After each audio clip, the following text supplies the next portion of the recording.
ಪಂಚಮುಖಿ ಆಂಜನೇಯ. ರಾಮಾಯಣದಲ್ಲಿ ಶ್ರೀರಾಮನ ಜೊತೆ ಕೇಳಿಬರುವ ಹೆಸರು ಆಂಜನೇಯ.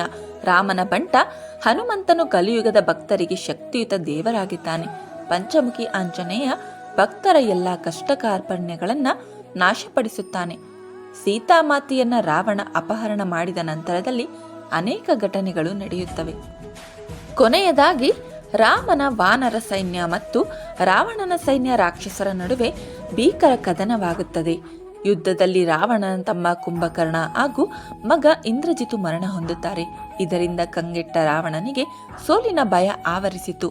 ಹೇಗಾದರೂ ಮಾಡಿ ರಾಮನನ್ನ ಸೋಲಿಸಬೇಕೆಂದು ಹಠ ತೊಟ್ಟು ಪಾತಾಳದ ಅಧಿಪತಿಯಾಗಿದ್ದ ತನ್ನ ಸಹೋದರ ದೂರದ ಸಂಬಂಧಿಯಾದ ಅಹಿರಾವಣನ ಸಹಾಯ ಪಡೆಯುತ್ತಾನೆ ಎಂಬ ವಿಷಯ ವಿಭೀಷಣನಿಗೆ ತಿಳಿಯಿತು.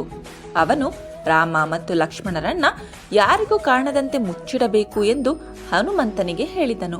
ಹನುಮಂತನು ತನ್ನ ಬಾಲವನ್ನು ದೊಡ್ಡದಾಗಿ ವಿಸ್ತರಿಸಿಕೊಂಡು ಕೋಟೆ ಕಟ್ಟಿ ಅದರಲ್ಲಿ ರಾಮ ಲಕ್ಷ್ಮಣರನ್ನ ಮುಚ್ಚಿಟ್ಟನು.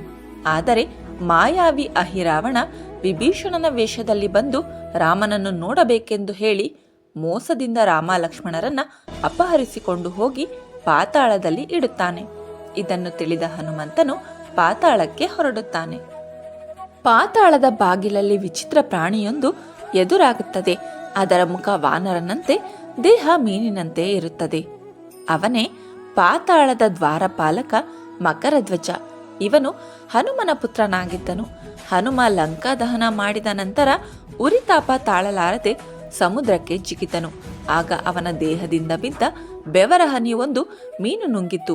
ಮೀನಿನಿಂದ ಮಕರಧ್ವಜ ಹುಟ್ಟಿದನು.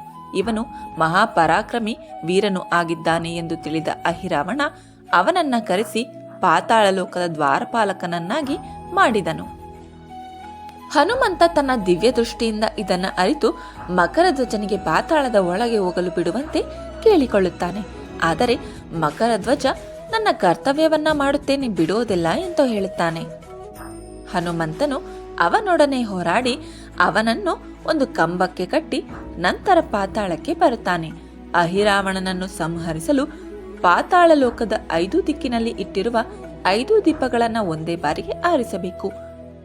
ಆಗ ಮಾತ್ರ ಅಹಿರಾವಣನನ್ನ ಸಂಹರಿಸಲು ಸಾಧ್ಯ ಎಂಬುದನ್ನು ಮೊದಲೇ ತಿಳಿದಿದ್ದ ಹನುಮಂತನು ಶ್ರೀರಾಮನನ್ನು ಮನಸ್ಸಿನಲ್ಲಿ ಸ್ಮರಿಸಿ ಪಂಚಮುಖಿ ಅವತಾರವನ್ನ ತಾಳುತ್ತಾನೆ. ತನ್ನ 5 ಮುಖಗಳಿಂದ ಪಾತಾಳದ 5 ದಿಕ್ಕಿನಲ್ಲಿದ್ದ 5 ದೀಪಗಳನ್ನು ಒಂದೇ ಸಲಕ್ಕೆ ಆರಿಸಿ ಅಹಿರಾವಣನನ್ನ ಸಂಹಾರ ಮಾಡಿ ಬಂಧಿಸಿಟ್ಟಿದ್ದ ರಾಮಲಕ್ಷ್ಮಣರನ್ನು ತನ್ನ ಭುಜದ ಮೇಲೆ ಕೂರಿಸಿಕೊಂಡು ಸ್ವಸ್ಥಾನಕ್ಕೆ ಬರುತ್ತಾನೆ. ಆಂಜನೇಯನ ಪಂಚಮುಖಗಳ ಹೆಸರು ಹನುಮಂತ, ಗರುಡ, ವರಹ, ನರಸಿಂಹ ಮತ್ತು ಹಯಗ್ರೀವ. ವಾನರ ರೂಪದ ಹನುಮಂತನ ಮುಖ ಪೂರ್ವದ ಕಡೆ ಇದ್ದು ಸಾತ್ವಿಕತೆ, ಪವಿತ್ರತೆ ಹಾಗೂ ಸಂತೋಷವನ್ನ ಕೊಡುವುದು. 2ನೇ ರೂಪ ನರಸಿಂಹನ ರೂಪ. ದಕ್ಷಿಣದ ಕಡೆ ಮುಖ ಮಾಡಿರುವ ನರಸಿಂಹನು ಭಕ್ತರ ಎಲ್ಲಾ ವಿಧದ ಭಯ, ಪಾಪಗಳು, ಆತ್ಮ ಮತ್ತು ದೆವ್ವಗಳ ಪ್ರಭಾವವನ್ನ ಅಳಿಸಿ ಹಾಕುತ್ತಾನೆ ಮತ್ತು ಅನುಗ್ರಹಿಸುತ್ತಾನೆ. 3ನೇ ಮುಖ ಗರುಡನ ಮುಖ. ಇದು ಪಶ್ಚಿಮ ದಿಕ್ಕಿಗೆ ಇದ್ದು ಭಕ್ತರ ಎಲ್ಲಾ ವಿಧದ ಕಾಯಿಲೆಗಳು, ನಕಾರಾತ್ಮಕ ದುಷ್ಟಶಕ್ತಿಗಳಾದಂಥ ಮಾಟಮಂತ್ರ, ವಿಷ ಮತ್ತು ಭಯವನ್ನ ನಿಗ್ರಹಿಸುತ್ತಾನೆ. 4ನೇ ಮುಖ ವರಹಾರೂಪ. ಇದು ಉತ್ತರ ದಿಕ್ಕಿಗಿದೆ.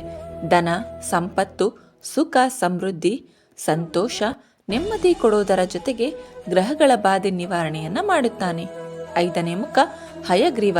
ಇದು ಊರ್ಧ್ವ ಮುಖವಾಗಿದೆ, ಅಂದರೆ ಮೇಲ್ಮುಖವಾಗಿದ್ದು ಭಕ್ತ ಜನಗಳ ಅಭಿಮಾನವನ್ನ ಗಳಿಸುವಲ್ಲಿ ಆ ಸಮಯಕ್ಕೆ ತಕ್ಕಂತೆ ಭಕ್ತರ ಮಾತನ್ನ ಮಾರ್ಪಡಿಸುತ್ತಾನೆ. ಜ್ಞಾನ, ಭಕ್ತಿ, ಶಕ್ತಿ ಜೊತೆ ಆತ್ಮೀಯ ಸ್ನೇಹಿತರು, ಬುದ್ಧಿವಂತಿಕೆ, ಒಳ್ಳೆಯ ಮಕ್ಕಳು ಹಾಗೂ ಸದ್ಗತಿಯನ್ನ ಕೊಡುತ್ತಾನೆ. ಅಲ್ಲದೆ ಈ ರೂಪವು ಅವರ ಎಲ್ಲ ಆಸೆಗಳನ್ನ ಬಹುಬೇಗ ಈಡೇರಿಸುತ್ತಾನೆ. ಪಂಚಮುಖಿ ಆಂಜನೇಯ ವಿಗ್ರಹಗಳು ತುಂಬಾ ಅಪರೂಪ. ಈ ಮಾಹಿತಿ ಇಷ್ಟವಾದರೆ ಭಕ್ತಿಯಿಂದ ಒಂದು ಲೈಕ್ ಕೊಟ್ಟು ಎಲ್ಲರಿಗೂ ಈ ವಿಡಿಯೋ ಶೇರ್ ಮಾಡಿ. ನಮ್ಮ ಯೂಟ್ಯೂಬ್ ಚಾನಲನ್ನು ಮತ್ತು ಫೇಸ್ಬುಕ್ ಪೇಜನ್ನು ಫಾಲೋ ಮಾಡಿ. ಸರ್ವಂ ಶ್ರೀಕೃಷ್ಣಾರ್ಪಣಮಸ್ತು. ಸರ್ವೇ ಜನ ಸುಖಿನೋ ಭವಂತು. ಧರ್ಮೋ ರಕ್ಷಿತಿ ರಕ್ಷಿತಃ.